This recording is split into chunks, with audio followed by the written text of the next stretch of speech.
Le sifflement originel du serpent dans le jardin se répète. Cette promesse d'une conscience élevée. Vous serez comme des dieux. Et Neuralink est présenté comme une technologie semblable à celle de Jésus. En d'autres termes, elle pourrait faire ce que Jésus a fait. Vous savez, rendre la vue aux aveugles et aider les personnes qui ne peuvent pas marcher à marcher. Il y a même cette idée aujourd'hui que la technologie peut offrir la promesse de la vie éternelle. Or, nous savons que la technologie, que rien de ce que les humains inventent ne peut sauver une âme humaine. Elle ne peut pas pardonner le péché. Elle ne peut pas ressusciter les morts. Elle ne peut pas créer le paradis. Elle ne peut faire aucune des choses que Dieu fait. Mais Satan propose tous ces substituts pour donner aux gens l'espoir qu'ils peuvent avoir une vie et un but en dehors de Dieu. Bienvenue à Marking the End Times. Je suis Mark Hitchcock. Dans le programme de cette semaine, je veux parler de certains nouveaux développements stupéfiants dans la technologie neurale par Elon Musk. Je veux dire, Elon Musk est de loin la personne la plus riche du monde. Ce n'est même pas serré. Il dépasse les 800 milliards. J'ai vu cette semaine que sa fortune s'élève à 828 milliards de dollars. Il est sur le point de devenir le premier trillionnaire au monde. Et il utilise sa richesse sur de nombreux fronts différents. Mais l'un de ses projets favoris est une chose appelée Neuralink. Il s'agit d'une puce cérébrale implantée par robotique. Et cette puce a maintenant été implantée dans le cerveau de plus de 20 personnes. Et le plan, son plan, est qu'elle soit placée dans le cerveau de millions de personnes au cours des prochaines années. Musk a fait des déclarations assez audacieuses et effrontées cette semaine sur les développements de cette technologie et sur sa direction. En fait, il est allé jusqu'à la comparer à Jésus. Il a dit que 2026 est l'année clé dans le développement de cette puce cérébrale. Maintenant, avant d'examiner ces développements aux avancées vraiment épiques, je veux donner un bref aperçu de la deuxième partie du programme d'aujourd'hui. Nous allons poursuivre notre étude, notre exposition du livre de l'Apocalypse. Nous sommes arrivés au chapitre 21 de l'Apocalypse. Nous allons continuer à examiner aujourd'hui l'état éternel, le ciel. Je veux répondre à des questions telles que qu'est-ce que le ciel et où se trouve-t-il aujourd'hui? À quoi ressemblera le ciel éternel? Qu'est-ce que la cité céleste de la Nouvelle Jérusalem? Nous allons donc parler de choses vraiment belles et positives qui sont notre espoir ultime ici dans quelques instants. Mais revenons au sujet d'aujourd'hui. Elon Musk vante une fois de plus les avantages et les progrès de sa technologie Neuralink, mais il la compare désormais à Jésus.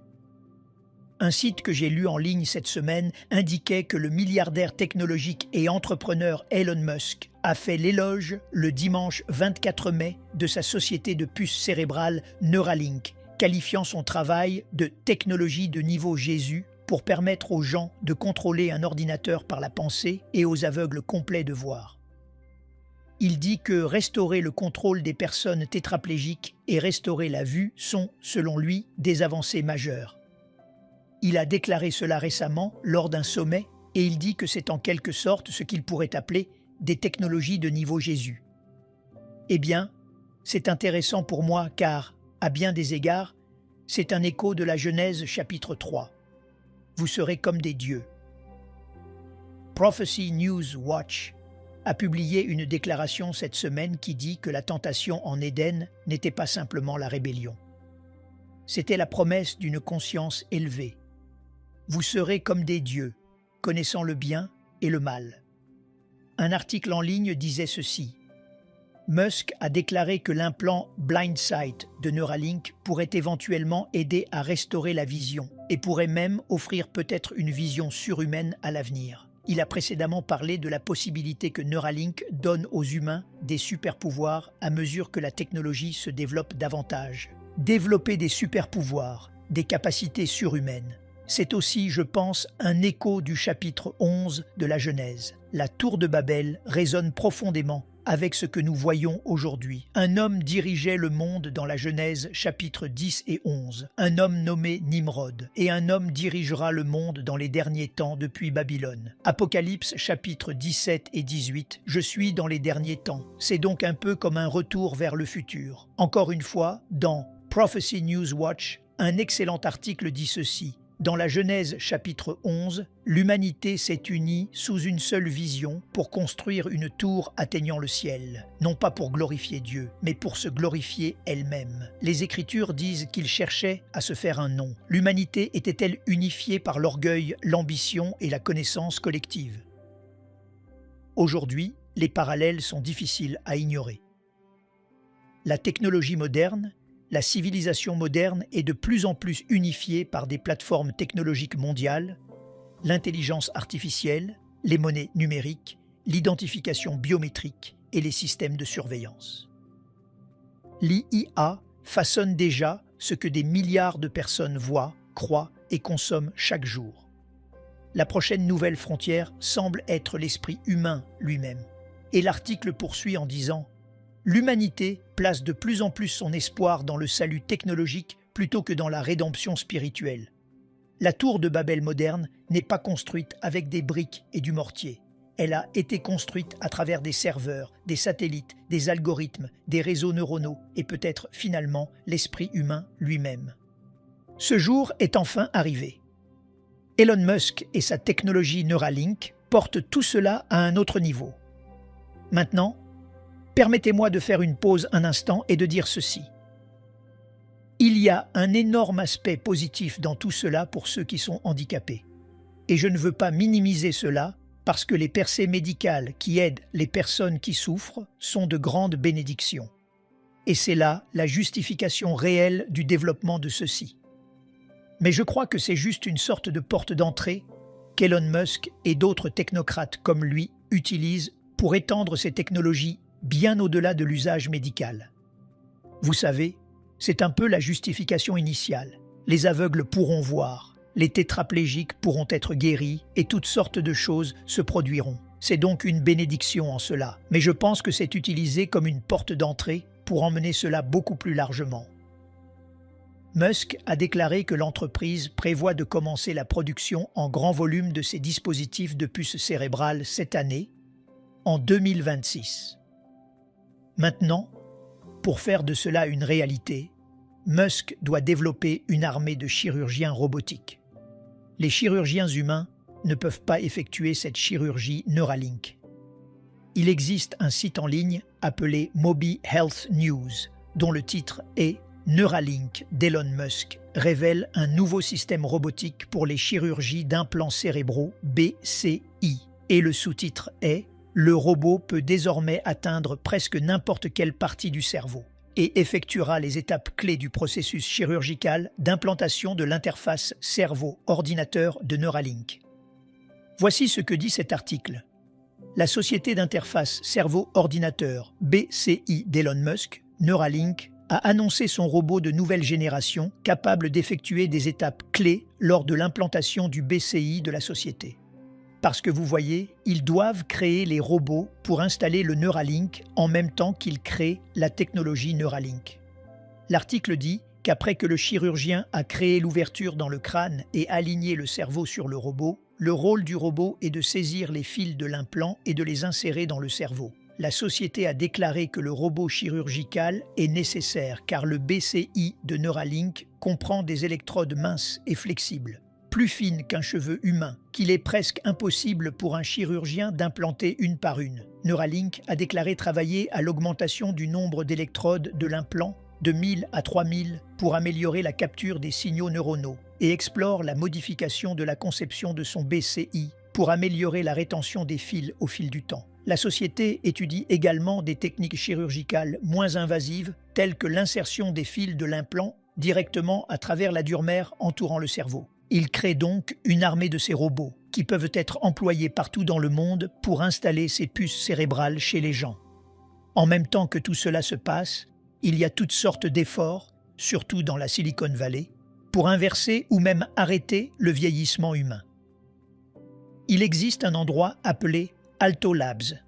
C'est une société de recherche biotechnologique américaine et ils essaient de développer toutes sortes de thérapies pour arrêter ou, disent-ils, même inverser le processus de vieillissement humain. Il y a quelque chose sur lequel ils travaillent. Ce n'est pas encore totalement développé, mais cela s'appelle le transfert de conscience numérique. où la conscience de quelqu'un peut être transférée numériquement vers une machine. Ainsi, même si votre corps meurt, vous pouvez continuer à vivre post-mortem dans une machine, dans une existence de type machine. Pensez-y un instant, c'est la promesse de l'immortalité, c'est la promesse de la vie éternelle. Maintenant, ce n'est pas vraiment la vie éternelle, mais c'est une promesse factice ou contrefaite que les gens peuvent vivre éternellement dans une certaine existence de machine. En d'autres termes, leur conscience peut continuer à vivre. Je ne sais pas pour vous, mais quand je vois tout cela, on dirait que l'histoire boucle la boucle. Le sifflement originel du serpent dans le jardin se répète. Cette promesse d'une conscience élevée. Vous serez comme des dieux. Et Neuralink est présenté comme une technologie semblable à celle de Jésus. En d'autres termes, qu'elle peut faire ce que Jésus a fait. Vous savez, elle peut rendre la vue aux aveugles et aider les personnes qui ne peuvent pas marcher à marcher. Et il y a même cette idée maintenant, que la technologie peut donner la promesse de la vie éternelle. Or, nous savons que la technologie, que rien de ce que les humains inventeront jamais, ne peut sauver une âme humaine. Ils ne peuvent pas pardonner le péché. Ils ne peuvent pas ressusciter les morts. Ils ne peuvent pas créer le paradis. Ils ne peuvent faire aucune des choses que Dieu fait. Mais Satan offre tous ses substituts pour donner aux gens l'espoir qu'ils peuvent avoir la vie et un but en dehors de Dieu. Cela nous rappelle donc le chapitre 3 de la Genèse, le jardin d'Éden, la tromperie de l'ennemi là-bas. Mais la tour de Babel est également en train d'être reconstruite sous nos yeux. Cette tour de Babel moderne, comme le dit Prophecy News Watch, n'est pas construite avec des briques et du mortier. Elle a été construite à travers des serveurs, des satellites, des algorithmes, des réseaux neuronaux et peut-être, finalement, l'esprit humain lui-même. Voilà donc où nous en sommes avec tout cela. Et nous revenons rapidement à Babel, ce qui, je crois, signifie que la venue du Christ est proche. Et alors que nous voyons ces technologies stupéfiantes se déployer, nous ne devons pas avoir peur ou nous inquiéter. Nous devons être vigilants. Nous ne devons pas être effrayés, mais nous devons être préparés. Que Dieu nous aide, alors que nous vivons dans ce monde aujourd'hui, à naviguer dans cela d'une manière biblique, d'une manière pieuse, et à ne pas avoir peur de ces choses, mais à attendre et à guetter la venue du Christ. C'est une excellente transition vers la poursuite de notre exposition de l'Apocalypse, car je veux passer maintenant à de très bonnes nouvelles. Nous allons nous concentrer sur de superbes nouvelles. Le ciel vient sur cette terre. C'est ce que la Bible nous dit. Le ciel vient sur terre. Je veux donc continuer maintenant notre étude du livre de l'Apocalypse au chapitre 21 de l'Apocalypse. Donc, si vous avez une Bible ou un appareil sur lequel vous pouvez trouver la Bible, je veux que vous y alliez maintenant au chapitre 21 de l'Apocalypse. Et nous reprendrons là. Eh bien, nous sommes dans l'Apocalypse chapitre 21 et 22, parlant du nouveau ciel, de la nouvelle terre, de la cité céleste, la nouvelle Jérusalem. Laissez-moi juste revenir en arrière et nous rappeler où nous en étions. Puis nous reprendrons au chapitre 21 et au verset 9. Je suis ici dans le livre de l'Apocalypse. Ce que nous avons vu dans le chapitre 21, versets 1 à 8, c'est que Dieu va créer un nouveau ciel et une nouvelle terre. Ce premier ciel et cette première terre, je crois, nous en avons parlé il y a quelques semaines, vont être détruits. Il va y avoir ce que j'appelle une décréation. Et Dieu va faire un nouveau ciel et une nouvelle terre. Il va faire un nouvel univers. Et nous avons parlé de ce que cela sera il y a quelques semaines.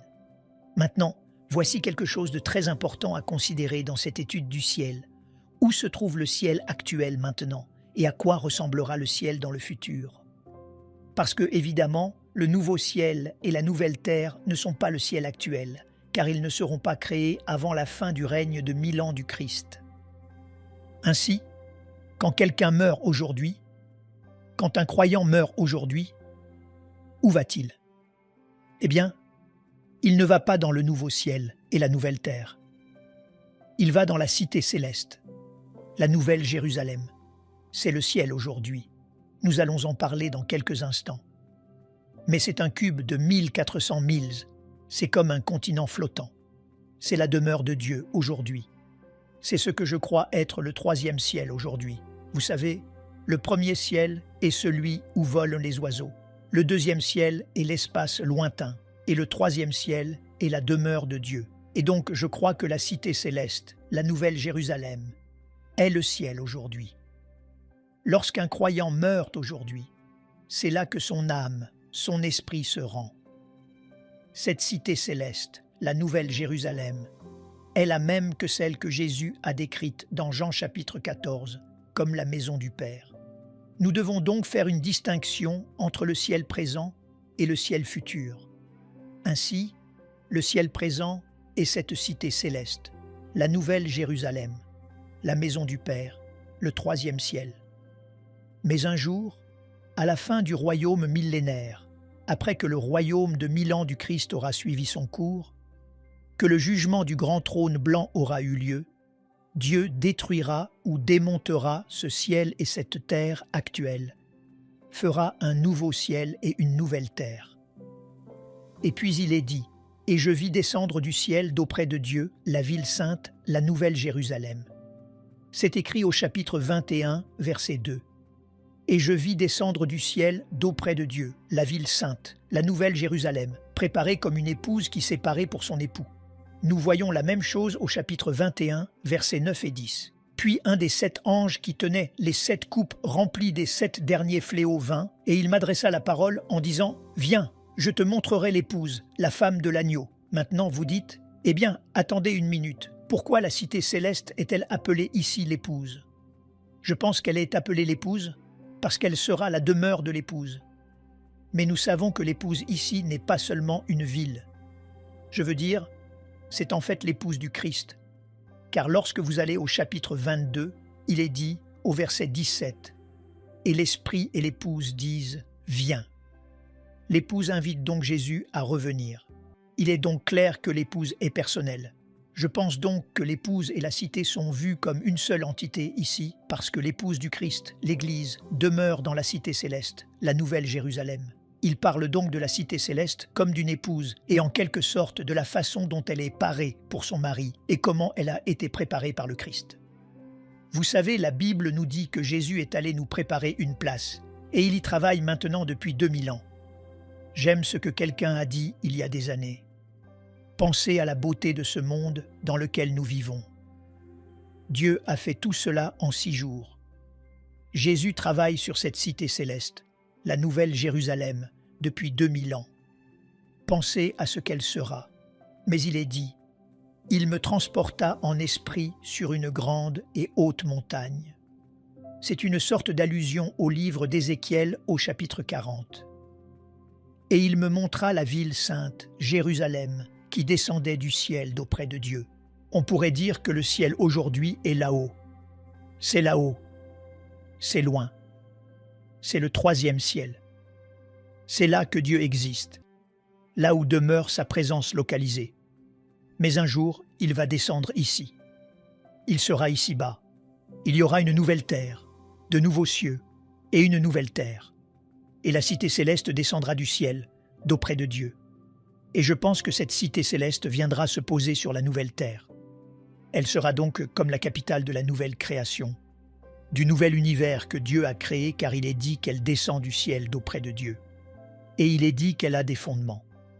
L'idée qu'elle ait des fondements signifie, je pense, qu'elle doit reposer quelque part. Je pense donc qu'elle reposera sur la nouvelle terre comme étant, encore une fois, la capitale de cette création entièrement nouvelle. Donc, juste pour clarifier à nouveau, le ciel présent est cette cité céleste. Le ciel futur sera un nouveau ciel, une nouvelle terre et cette cité céleste descendue du ciel d'auprès de Dieu. Nous devons donc faire une distinction entre ces deux choses. Je pense que beaucoup de gens ne la font jamais et que les gens sont un peu confus quant à ce qu'est le ciel maintenant, ou où se trouve le ciel actuellement. Maintenant, il continue à décrire cette cité céleste, la nouvelle Jérusalem, qui sera la capitale du nouveau ciel et de la nouvelle terre. Et j'adore le fait que la première chose qu'il dit soit qu'elle a la gloire de Dieu. C'est la caractéristique principale de cette cité céleste. Elle possède la gloire de Dieu. La gloire de Dieu est là. En fait, il est dit plus loin que l'agneau, Jésus est le flambeau du nouveau ciel et de la nouvelle terre. Il n'y a pas de soleil. Jésus lui-même l'illumine tout entière. Il dit qu'elle a la gloire de Dieu. Son éclat était semblable à celui d'une pierre très précieuse, d'une pierre de jaspe transparente comme du cristal. Le jaspe ressemble probablement à un diamant. Elle est donc faite de diamants, et elle avait une grande et haute muraille. Nous lirons plus tard que la muraille a une épaisseur de 216 pieds. La cité céleste est un cube de 1500 000 ou 1400 000. Et donc, je ne pense pas que la muraille ne fasse que 216 pieds de haut.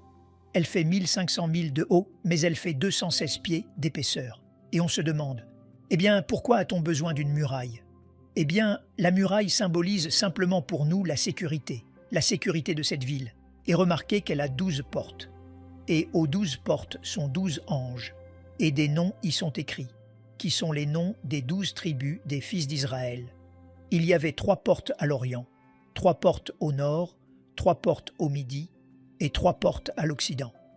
Encore une fois, il est mentionné que la muraille de la ville a 12 fondements, sur lesquels sont les 12 noms des 12 apôtres de l'agneau.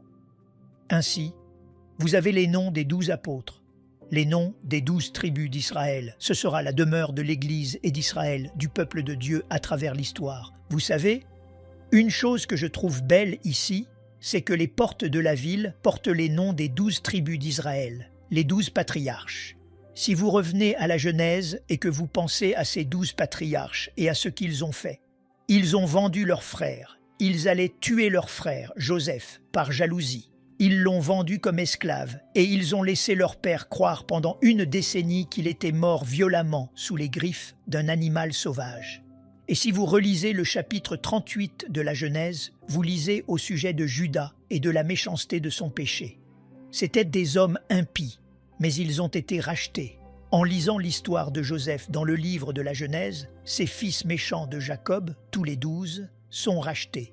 Et pour moi, c'est magnifique que sur les 12 portes figurent les 12 noms de ces 12 tribus, Ruben, Gad, Issachar et Dan. Ces hommes qui étaient des hommes méchants, des hommes mauvais, qui auraient pu être des meurtriers, des kidnappeurs, sont sauvés par la grâce de Dieu. Pour moi, c'est un encouragement incroyable pour toute personne, aussi pécheresse soit-elle, qu'elle peut, par la grâce de Dieu, être rachetée et franchir les portes du ciel.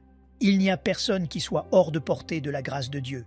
Et avoir ces noms sur ces 12 portes nous dit que n'importe qui peut entrer s'il est racheté par Jésus-Christ. Le texte poursuit en disant que la ville avait la forme d'un carré. Sa longueur était égale à sa largeur. Et il mesura la ville avec le roseau, 1500 milles. Sa longueur, sa largeur et sa hauteur étaient égales. C'est donc un cube massif. C'est comme un continent flottant. C'est intéressant. Je pense que toute la cité céleste, la Nouvelle Jérusalem, est un immense lieu très saint. Autrefois, dans le tabernacle du désert, il y avait cette petite tente où ils adoraient. Le lieu très saint était un cube de 15 pieds où résidait la présence de Dieu. Plus tard, dans le temple de Salomon, il était 2 fois plus grand. C'était un cube de 30 pieds. Encore une fois, c'était là que résidait la gloire de Dieu. Mais cette cité céleste, la Nouvelle Jérusalem, sera un cube massif, un lieu très saint, où la gloire de Dieu habitera et existera, et où le peuple de Dieu vivra avec lui. Certains ont décrit la cité céleste, la Nouvelle Jérusalem, comme une ville-temple édénique, faisant référence au jardin d'Éden. Ce sera donc comme une ville-temple-jardin. Il n'y a donc pas de temple dans la cité céleste, la Nouvelle Jérusalem, parce que je pense que toute la ville entière sera un immense lieu très saint. Ce sera un immense temple massif où Dieu habite. Et il continue en disant qu'il mesura la muraille, 72 mètres. Encore une fois, comme je l'ai dit, c'est 216 pieds. Et il dit que ce sont aussi des mesures d'anges. La muraille était construite en jaspe. Ainsi, la muraille de la ville est comme un diamant. Maintenant, pensez à la gloire de Dieu scintillant sur une muraille de 216 pieds d'épaisseur et de 1500 milles de haut, tout autour d'un cube de 1500 milles. Et la ville était d'or pur, semblable à du verre pur. Les fondements de la muraille de la ville étaient ornés de pierres précieuses de toute espèce.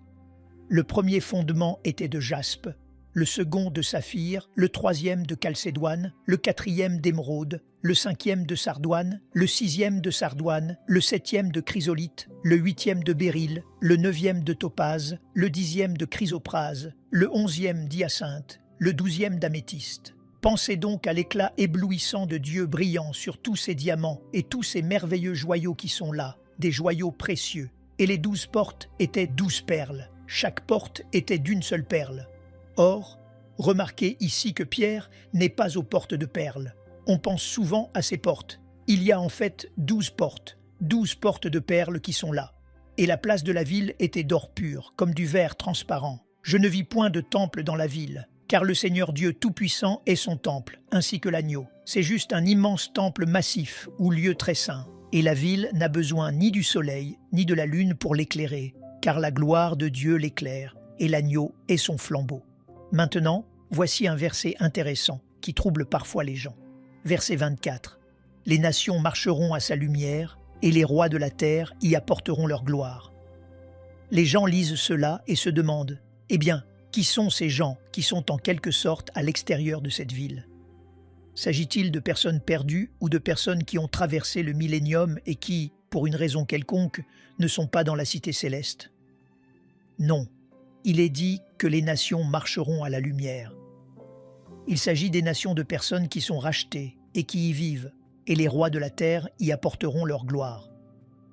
Cela signifie que des personnes qui étaient autrefois rois sur la terre et qui sont croyantes apporteront toute leur gloire dans cette ville. Nous savons que seuls les croyants y seront, car 2 versets plus loin, au verset 27, il est dit « Il n'entrera chez elle rien de souillé, ni personne qui se livre à l'abomination et au mensonge. Il n'entrera que ceux qui sont écrits dans le livre de vie de l'agneau. » Ainsi, ceux qui sont ici comme à l'extérieur de la ville, ce sont simplement des gens vivant sur la nouvelle terre et qui sont des croyants. Mais il est dit qu'ils vont apporter toute leur gloire en elle. Il est dit que pendant le jour, car il n'y aura pas de nuit là-bas, ces portes ne seront jamais fermées et l'on y apportera la gloire et l'honneur des nations. Nous allons devoir nous arrêter là et reprendre au chapitre 22 la prochaine fois. Mais vous savez, quand je lis ces passages de l'Écriture, je me dis que ce sera notre demeure pour toujours. Ce sera notre demeure céleste. Et c'est notre espoir que nous serons un jour dans un endroit comme celui-ci. Et je ne sais pas pour vous, mais encore une fois, quand je regarde les informations et tout ce qui se passe dans ce monde, il est parfois agréable de s'asseoir et de penser simplement à l'avenir, de penser à notre demeure céleste et à la perfection de cet endroit. Et la plus grande chose à propos du ciel, ce qui fera du ciel le ciel, c'est que Dieu y est. C'est cela qui fera du ciel le ciel. Toutes ces autres choses, les joyaux, les rues d'or, les portes de perles, je veux dire, ce sont toutes de belles choses que Dieu créera pour notre plaisir et notre bonheur pour toujours. Mais ce qui fera du ciel le ciel, c'est que Dieu y est. Vous savez, il y avait un vieux pasteur puritain nommé Richard Sibbes, et c'était un homme de Dieu merveilleux.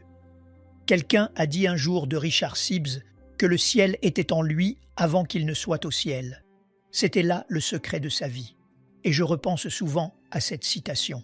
En fait, je me souviens probablement de cette citation au moins une fois toutes les semaines ou toutes les 2 semaines. Je conduis et je pense à cette citation magnifique. Le ciel était en lui avant qu'il ne soit au ciel. Nous voulons que les valeurs, nous voulons la perspective, nous voulons que la vie du ciel soit en nous avant d'y arriver. Nous voulons être des gens tournés vers le ciel, orientés vers le ciel alors que nous vivons dans ce monde. C'est ainsi que nous pouvons vraiment faire une différence dans ce monde en attendant la venue du Christ. Merci beaucoup d'avoir regardé cette semaine. Nous apprécions énormément votre fidélité.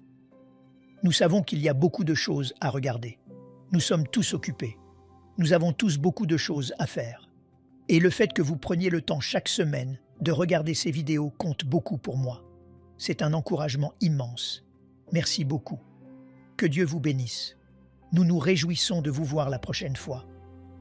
Merci de m'avoir rejoint aujourd'hui. Si vous voulez approfondir l'un de ces sujets, consultez les liens dans la description ci-dessous. Et si cette étude vous a été utile, abonnez-vous et laissez un commentaire. J'aimerais connaître vos pensées.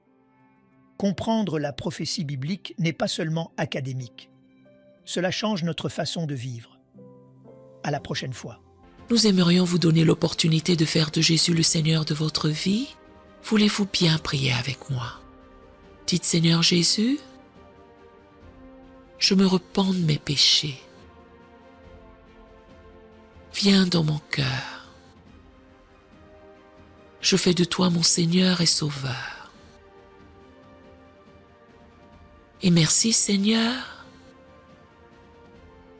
pour le baptême du Saint-Esprit en moi. Dans le nom de Jésus. Par cette simple prière, nous croyons que le Saint-Esprit vous conduit sur le chemin de la nouvelle naissance. Allez dans une bonne église dont le fondement est la parole de Dieu, passez par les eaux du baptême et donnez à Dieu la première place. Nous espérons de tout cœur que ce message vous encouragera. Si vous connaissez quelqu'un qui puisse être encouragé, s'il vous plaît, envoyez-le lui pour nous aider à atteindre plus de gens et à propager l'Évangile. Édifions le corps de Christ ensemble. Appuyez sur la cloche des notifications et merci infiniment de nous soutenir en vous abonnant à notre chaîne. N'hésitez pas à laisser vos requêtes de prière dans la section des commentaires. Sachez que même si vous ne voyez pas de réponse à votre requête, que ce soit sur YouTube, email, Facebook ou sur Messenger, nous avons prié pour vous. Nous invitons humblement le corps de Christ à soutenir chaque requête en écrivant une prière dans la section commentaires. Tenez-vous ferme dans la foi avec nous pendant que nous prions. Que la grâce et la paix du Seigneur Jésus-Christ soient avec vous tous et qu'il vous bénisse merveilleusement.